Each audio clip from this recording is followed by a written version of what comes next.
you won't get anywhere else. KUAWN, of and about our community. This is the last weekend before Christmas, and on Blues Time in the City, we're wrapping up our All Christmas Blues and Southern Soul program. Gene Bailey. We have a very special guest that you will definitely enjoy, and we'll hear from some of the artists that sing the Christmas blues. Join me, Gene Bailey, for Blues Time in the City this weekend before Christmas, right here. This is comedian Janelle Banks, and you are listening to KU.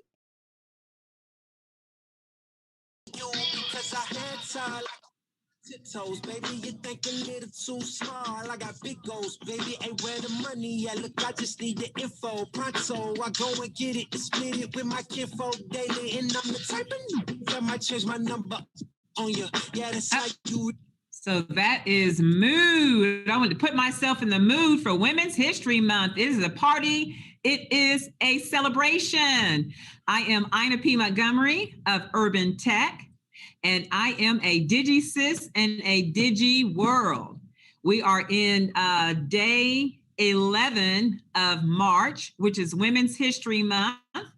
And so what I decided to do this month, kind of got off to a little rough start, but I am I am paying tribute to Black women in STEAM. So that's science, technology, engineering, art, and math. And so today, last week I did Mary Wilson. And of course I chose Mary Wilson because she just had the building named after her at NASA headquarters in Washington, D.C. And so my attempt was to show more light on her and the work that she did. However, I did not, unfortunately, plan and prepare as I should have. And so it was okay, but it wasn't my best. And so a little bit more prep today. And so what I decided is that there's way too many Black women for me to spend my time just on one. So for the next couple of Thursdays here during Women's History Month, and maybe beyond, we'll see where it goes, I would like to highlight several Black women, or at least 3 to 4. I think I got 5 today, and I believe I have plenty of time. So let's get started. Let me see. So let me make sure I have the ability to share screen. I'm going to click on that. And let me see. I got to go to, let me minimize this and find where I want to start, which is here on this website. So I'm going to start on this website. This whole Zoom thing, you got to have the page up. Then you have to go back to your share screen. And I want to make sure that this website, I have several websites.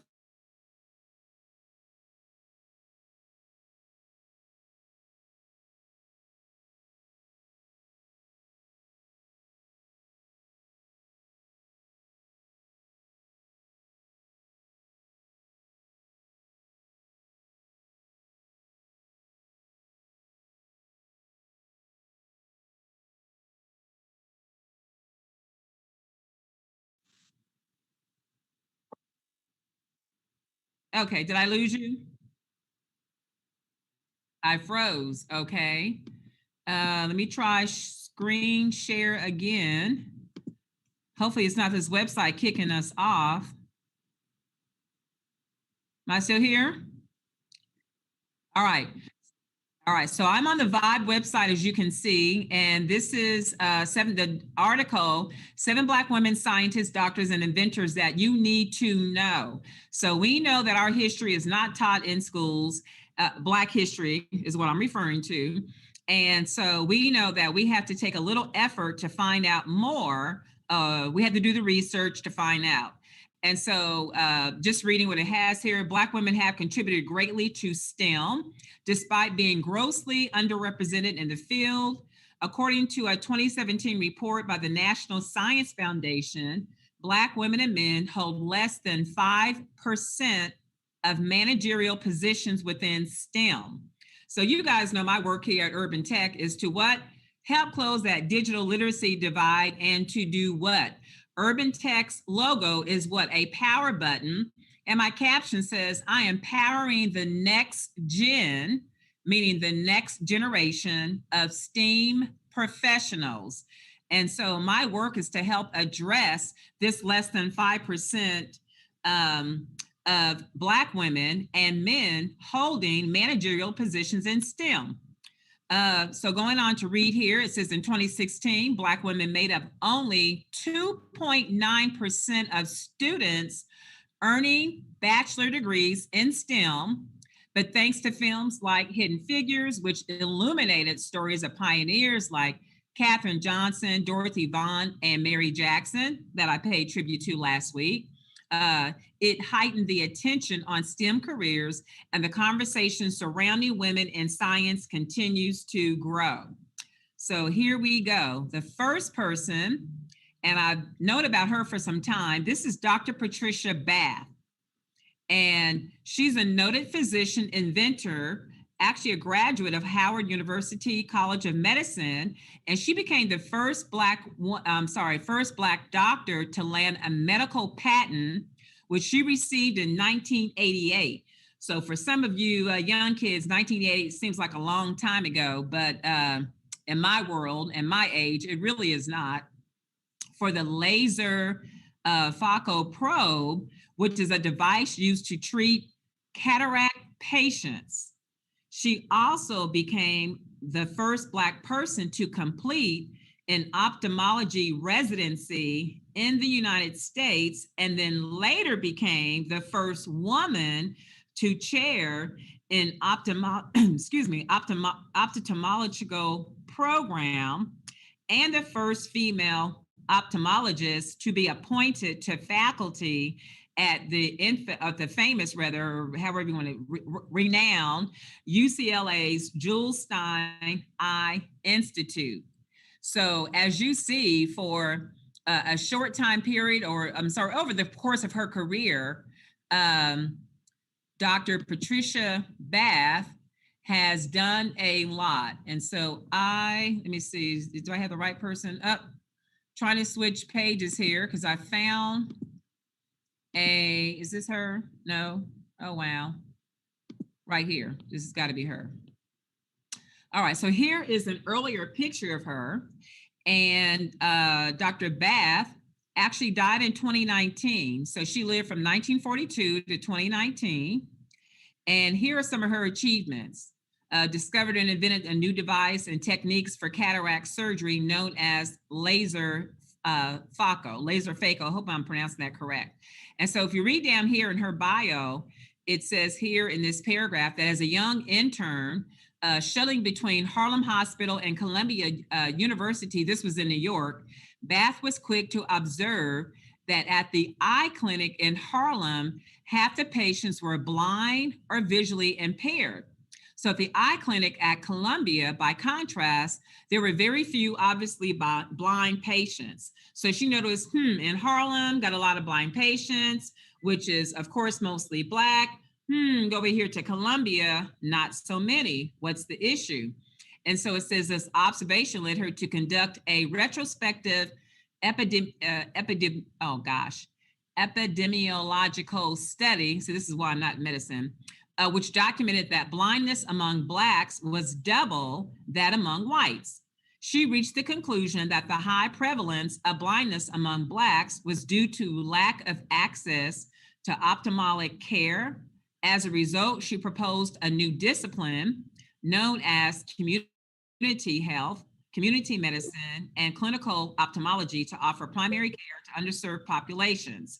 And so all that fast forward, she then created the technology, the device to remove cataracts.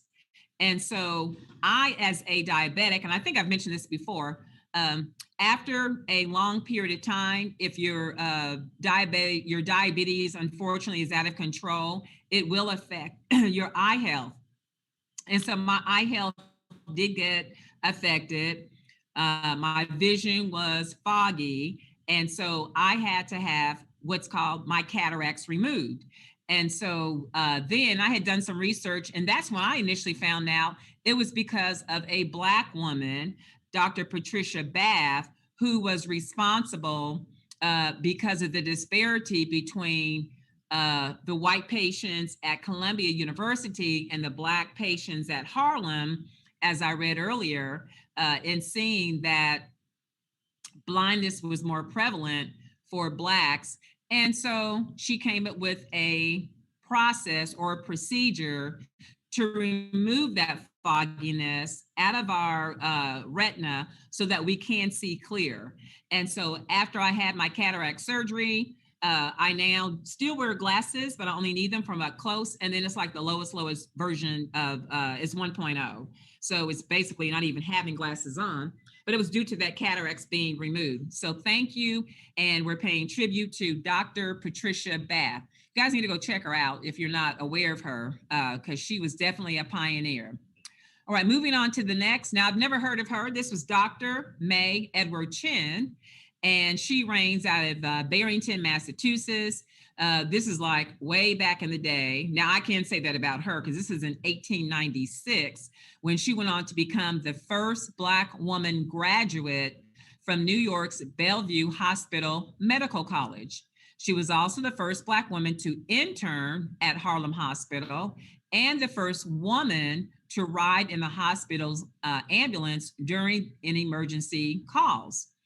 At a time when Black doctors were banned from completing hospital residencies and Black patients were denied medical treatment, Chin opened her own private practice in New York. Now that's what you call a power move. So she didn't wait to be asked to come to the table, and she didn't wait to, for them to accept her. She said, you know what, I will open my own private practice so that I can provide the medical treatment that I have been trained to do and that I would like to do. And so let me see if I have some additional information on here on Dr. Chin. So here's another picture of her. And she was in oncology. Again, she became the first Black woman to have an internship at Harlem, first woman to ride with the Harlem Hospital ambulance crew, and she was the first African-American woman to graduate from the University of Bellevue Hospital. And she was remarkable. Here it says, like all other Black physicians in the New York area in the 1930s and 40s, Dr. Chin was barred from any association with the city's hospital. She had tried to learn more about cancer after observing advanced stage terminal illness among her patients, but when she asked for research information about her patients from the city's hospital clinics, they refused. So Chin decided to accompany her patients to their clinic appointments, explaining that she was the patient's family physician. And in doing so, she could learn more about biopsy techniques while securing a firm diagnosis for her patients. Such resourcefulness typified Chin's approach to barriers she faced during her career.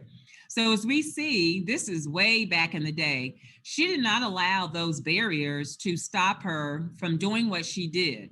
She found another way to be successful or another way to get the information. And because of that, she was invited in 1944 by Dr. Elise Strange, founder of Strange Cancer Clinic at Memorial Hospital, to take a position in the clinic. And she accepted following, and in that following year gave her, the hospital gave her a staff position. And she stayed until with the clinic until her retirement in 1974.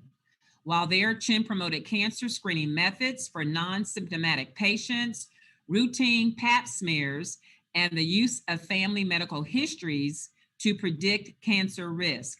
So a lot of things that we experience now, a lot of things that we know now as we see were documented, or as it's documented here rather, was due to the persistence and the resilience of Dr. Chin in regards to non-symptomatic patients when it comes to cancer, routine Pap smears that women have done annually, and the use of understanding that medical histories can predict cancer risk. So again, we would like to pay tribute and thank Dr. May Edward Chin for her resilience and for her work. All right, let me close these out as I am reviewing them. All right, going back to my main page here. The next person we have up is Dr. Marie Maynard, and she earned her PhD in chemistry. And she became the first Black woman in the US to do that. She is from Queens, New York, and she is credited, she actually credited her mother rather for cultivating her love for science and her fascination with the inner workings of the human body. She graduated from Queens College in 1942 and went on to earn her graduate degree from NYU, which is New York University, along with a master's and doctorate from Columbia University, which is also in New York. As a valiant researcher, she landed a grant from the American Cancer Society in 1948, led a 7-year study on how the body constructs proteins. In the mid-1950s, Daly returned to Columbia, where she studied the cause of heart attacks and subsequently outlined the connection between diet and heart health. So as we fast forward to today, what's everybody saying? You got to have your proteins. You know, how do proteins affect the body? You know, proteins are good for the body. And so we have to pay tribute to Dr. Marie Maynard, that was a 7-year study. So that was not, you know, I'm going to kind of look at it. No, this was a in-depth, deep dive, 7-year study where she put together the documentation and the information and the medical research to prove how the body constructs proteins and the tie between diet and heart health. So we again thank Dr. Marie Maynard Daly for her contributions and for her work. And so just to note, and I don't want to do this, but you know, here we have a picture, and this is from Twitter. And so, it's not this one, it's another one, but still, for the work that she did, we've got like what, 4,786 likes. I mean, this is a phenomenal woman, okay? A very phenomenal woman. All right, so now on to Dr. Patricia Cowheads. She was an aerospace, I can even say this, aerospace psychophysiologist, an inventor who spent her years studying the physiological effects that being in space have on the human body.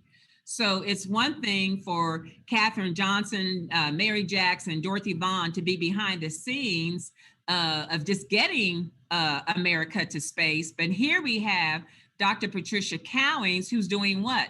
Looking at the physiological effects of the human body of being in space. Didn't even know about her. I did not, rather, until today.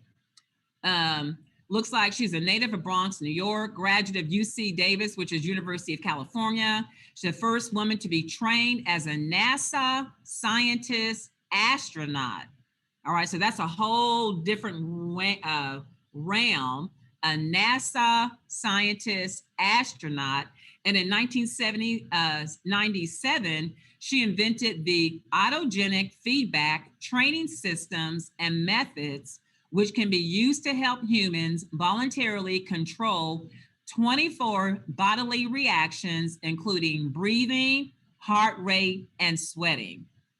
And so that kind of research and that kind of advancement in technology is what the astronauts need when they are out of space.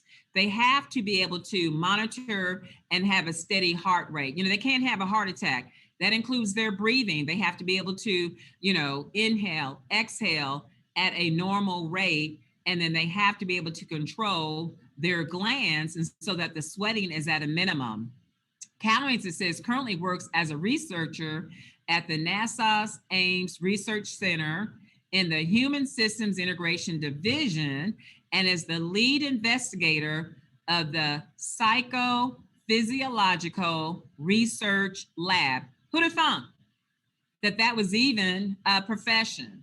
And so it goes to show you with these women that if you have a interest, if you have a desire, you don't have to wait. I'm sure, what is this? Scientist, astronaut, that was not taught in school. It was something she found out about and she pursued to find out more.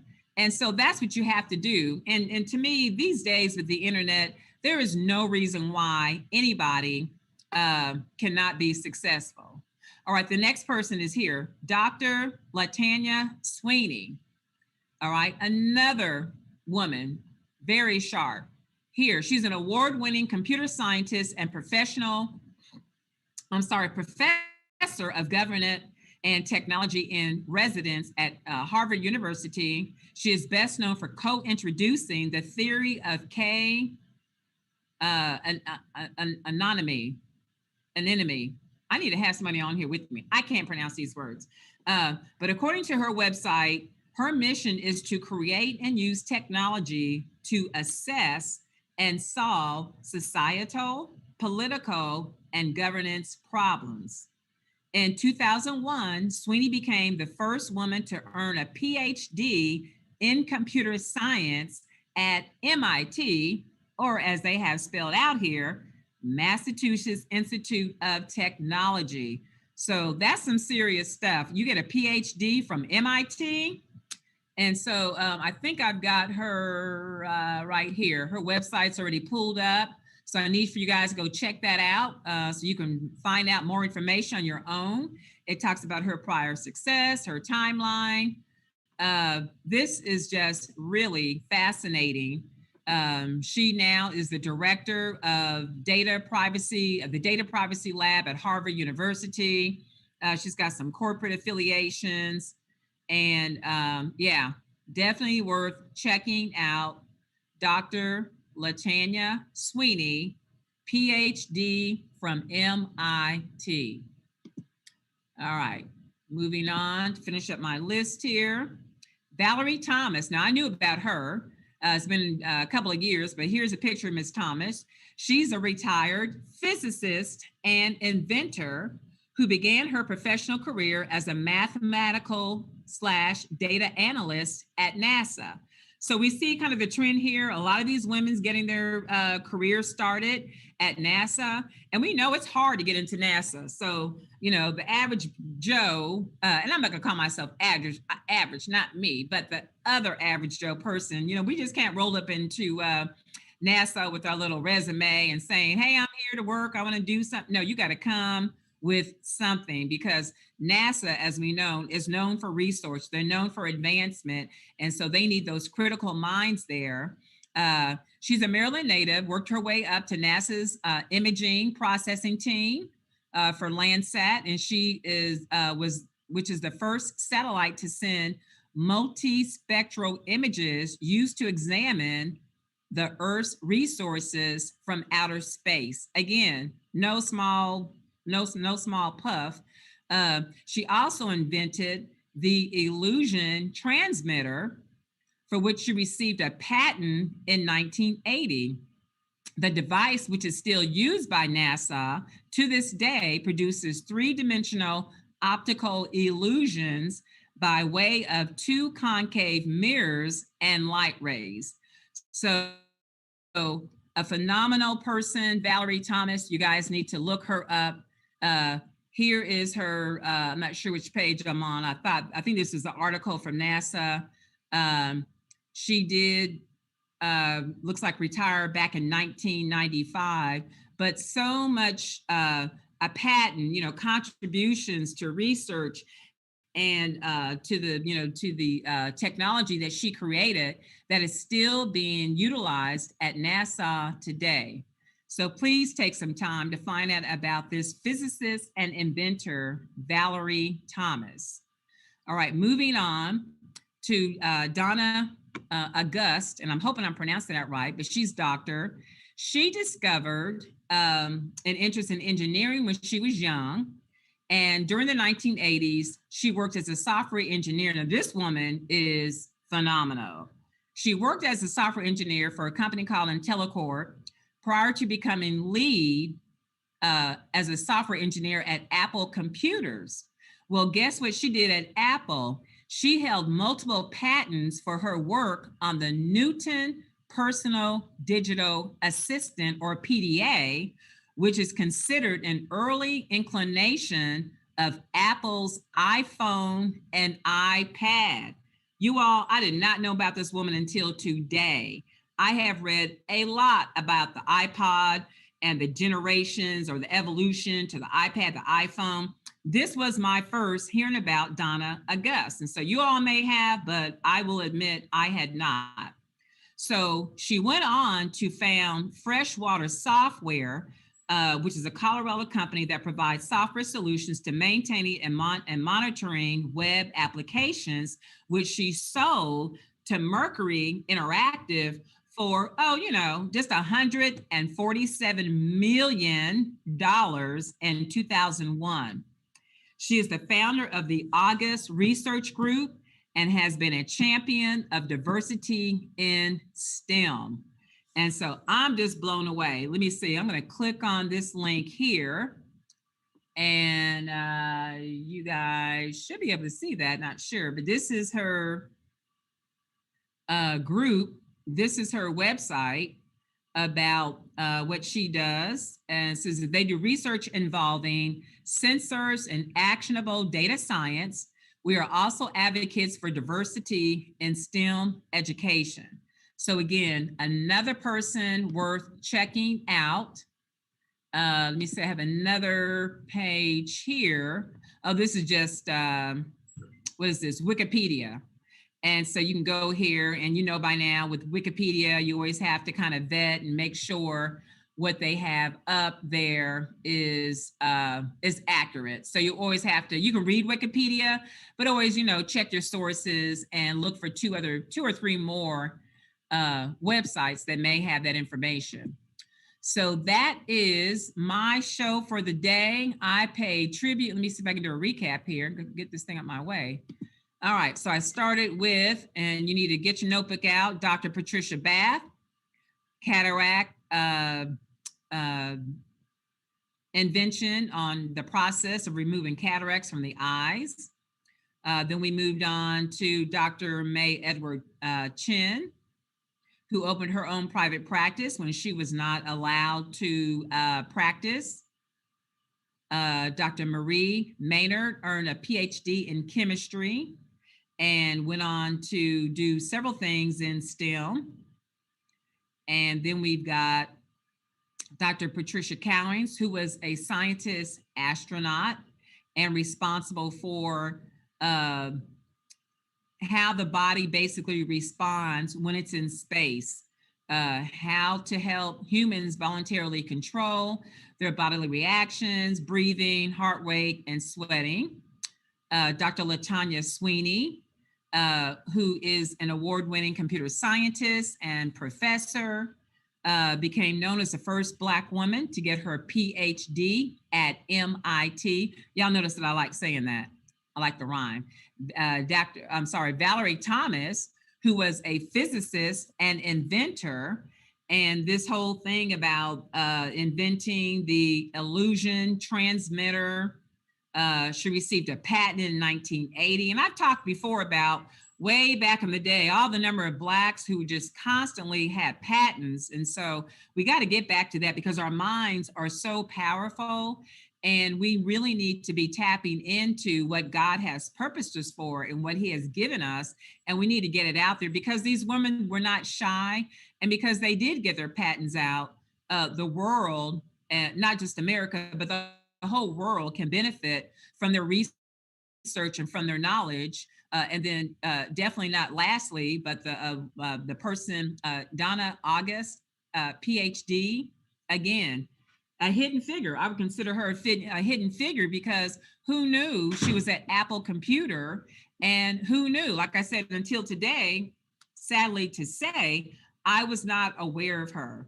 And so early inclination of the iPhone, the iPad, it was the technology of the Newton PDA or personal digital assistant that she helped develop. and then to sell her company. If her company is worth $147 million, there was a lot there that was purchased. So I need for you guys to check out those women. I need for you to, you have to educate yourself, and just like I am. And so I'm learning as I do this series on Black women in STEM during Women's History Month. And so I'm excited. So no test, luckily for you, there is no test, just good information. I'm just trying to put out there to help spread the contributions and the patents and just all the good stuff and work and research that Black people we know in general have done, but paying special tribute this month of Women's History to Black women. So that's all I got, you guys. We're going to come back next week. Let me see, I did science. I don't know how I got off, but I'll probably do a mix of engineers and maybe technology next week, because I know I want to talk about some other women who I know, Black women specifically, who have made some great contributions to technology and definitely to engineering as well. And so that is my show for today. I am Ina P. Montgomery of Urban Tech. I am a Digi sis in a Digi world, signing off until next week. And I'm going to play my little mood music going out. See you guys. On your pretty brown skin, baby, I can see the summer on you. You see all the bread, and I know it make you wonder, don't you?